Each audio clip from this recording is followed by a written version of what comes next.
ফারাক্কা বাঁধের জন্য আওয়ামী লীগ সরকার দায়ী বললেন মির্জা ফখরুল। দলের নেতাকর্মীদের সতর্ক করলেন জামায়াত আমির, বললেন সার্চ লাইট তাক করা আছে। চীন ছাড়লেন ট্রাম্প, বৈঠক অত্যন্ত সফল দাবি ওয়াশিংটন বেইজিং এর। হিজবুল্লাহর পাল্টা হামলায় লেবাননে দখলদার ইসরায়েলি সেনা নিহত। যুদ্ধের সময় লুকিয়ে আমিরাত যান ইসরায়েলের 2 গোয়েন্দা সংস্থার প্রধান, গোপন তথ্য ফাঁস।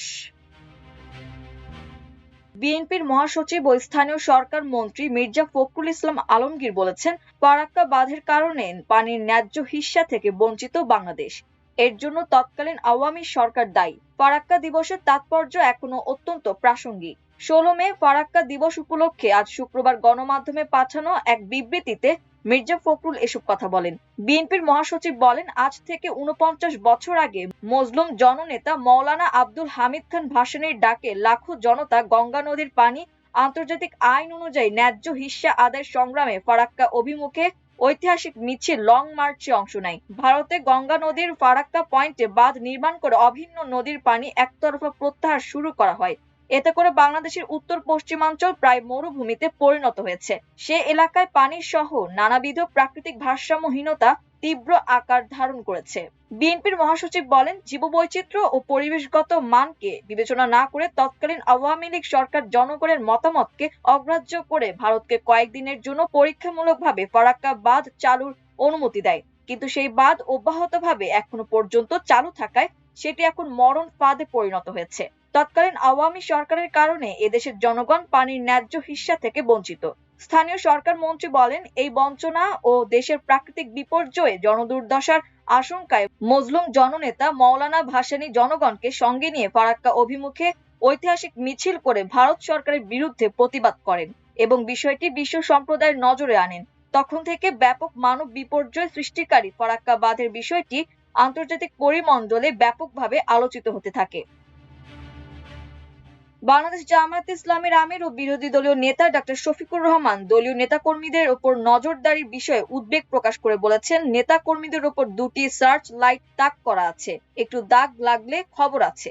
শুক্রবার বেলা 12টায় রংপুর মডেল কলেজ মিলনায়তনে রংপুর দিনাজপুর অঞ্চলের জেলা, উপজেলা ও থানা আমির সম্মেলনে প্রধান অতিথির বক্তব্যে তিনি এই সতর্ক বার্তা দেন নেতাদের। এ সময় জামায়াত আমির নেতাদের উদ্দেশ্যে বলেন, জনগণের ভালোবাসা সমর্থন ছাড়া জোর করে আমরা কি এই দেশে আল্লাহর দিন কায়েম করতে পারবো? জনগণের যেদিন আস্থা তৈরি হবে যে আমাদের কাছে দেশ, জাতি, দিন নিরাপদ, সেদিন আল্লাহর মেহেরবানিতে দেখবেন যে সব ঘাট এক জায়গায় মিলে যাবে, সব নদী এক মোহনায় এসে একটা সমুদ্র তৈরি করবে ইনশাল্লাহ। এই কাজটা আপনাকে আমাকে করতে হবে ভাই।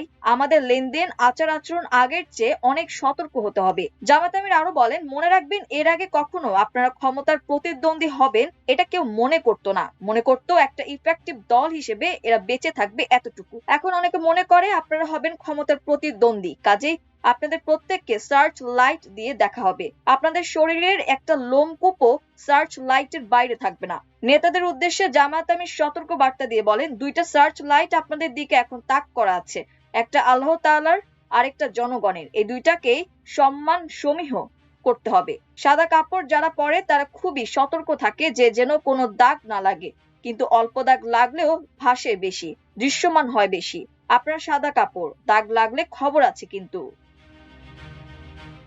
2 দিনের রাষ্ট্র সফর ও চীনা প্রেসিডেন্ট শি জিনপিং এর সঙ্গে বৈঠক শেষে চীন ছাড়লেন মার্কিন প্রেসিডেন্ট ডোনাল্ড ট্রাম্প। এদিকে 2 নেতার বৈঠককে ঐতিহাসিক ও অত্যন্ত সফল বলে বর্ণনা করেছে ওয়াশিংটন বেইজিং। শুক্রবার দুপুরে এয়ারফোর্স ওয়ানে বেইজিং ত্যাগের সময় ট্রাম্পকে জাঁকজমকপূর্ণ বিদায় জানায় চীন। চীনা রাষ্ট্রীয় গণমাধ্যমে প্রকাশিত বৈঠকের সারসংক্ষেপে বলা হয়েছে, জাংনাংহাইয়ে অনুষ্ঠিত এই বৈঠকে শি জিনপিং একে ঐতিহাসিক ও মাইল ফলক সফর হিসেবে উল্লেখ করেছেন। তিনি বলেন, 2 নেতা তাদের দেশগুলোর মধ্যে গঠনমূলক, কৌশলগত ও স্থিতিশীল সম্পর্কের জন্য নতুন অবস্থান নির্ধারণ করেছেন।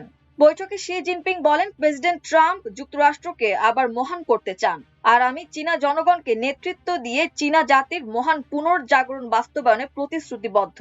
উভয় দেশের উচিত বৈঠকে পৌঁছানো গুরুত্বপূর্ণ ঐকমত্য বাস্তবায়ন করা। অন্যদিকে ট্রাম্প এই সফরকে অত্যন্ত সফল, বিশ্বজুড়ে আলোচিত এবং স্মরণীয় বলে বর্ণনা করেছেন জানিয়েছে চীনা গণমাধ্যম। ট্রাম্প শি জিনপিংকে আমার পুরনো বন্ধু বলে উল্লেখ করেন ও বলেন, আমি তাকে অত্যন্ত সম্মান করি। এছাড়া ট্রাম্প বলেন, তিনি প্রেসিডেন্ট শি জিনপিং এর সঙ্গে আন্তরিক ও গভীর যোগাযোগ বজায় রাখতে চান। একই সঙ্গে তিনি ওয়াশিংটনে শি জিনপিংকে আতিথ্য দেওয়ার ব্যাপারেও আগ্রহ প্রকাশ করেন। ট্রাম্প বলেন, আমি আন্তরিকভাবে প্রেসিডেন্ট শি জিনপিংকে ওয়াশিংটনে স্বাগত জানানোর অপেক্ষায় আছি।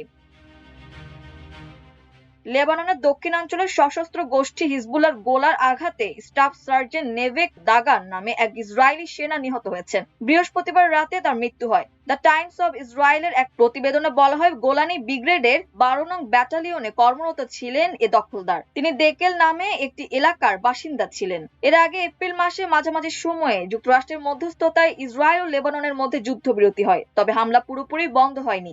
বিশেষ করে ইসরায়েল লেবাননের দক্ষিণাঞ্চলে ঘরবাড়ি ধ্বংস করা এবং হিজবুল্লাহদের যোদ্ধাদের টার্গেট করা অব্যাহত রেখেছিল। এরপর হিজবুল্লাহ জবাব দেওয়া শুরু করে। জানা যায়, যুদ্ধবিরতি শুরুর পর সব মিলিয়ে ইসরায়েলের 6 সেনা নিহত হয়েছেন। ইরানের বিরুদ্ধে যুদ্ধের সময় ইসরায়েলের গোয়েন্দা সংস্থা মোসাদের প্রধান ডেভিড বার্নিয়া অন্তত 2 বার গোপনে সংযুক্ত আরব আমিরাত সফর করেছেন বলে জানিয়েছে মার্কিন সংবাদ মাধ্যম ওয়াল স্ট্রিট জার্নাল। পৃথকভাবে ইসরায়েলি নিরাপত্তা সংস্থা শিন বেতের প্রধান ডেভিড জিনিও সাম্প্রতিক সপ্তাহগুলোতে আমিরাত সফর করেছেন বলে জানিয়েছে ইসরায়েলের সংবাদ মাধ্যম কান নিউজ। ওয়াল স্ট্রিট জার্নালের প্রতিবেদন অনুযায়ী, ইরান বিরোধী সামরিক অভিযানের প্রস্তুতির অংশ হিসেবে ইসরায়েলের যুদ্ধ মন্ত্রণালয়ের মহাপরিচালক জেনারেল আমির বারামের নেতৃত্বে একটি নিরাপত্তা প্রতিনিধি দল আমিরাত সফর করেন। আরব কর্মকর্তা সহ বিভিন্ন সূত্রের বরাতে প্রতিবেদনে আরো বলা হয়েছে, মার্চ ও এপ্রিল মাসে অন্তত 2 বার আবুধাবি সফর করেন বার্নিয়া। এসব সফরের উদ্দেশ্য ছিল ইরানের বিরুদ্ধে তেল আবিব ও আবুধাবির মধ্যে সামরিক সমন্বয় জোরদার করা।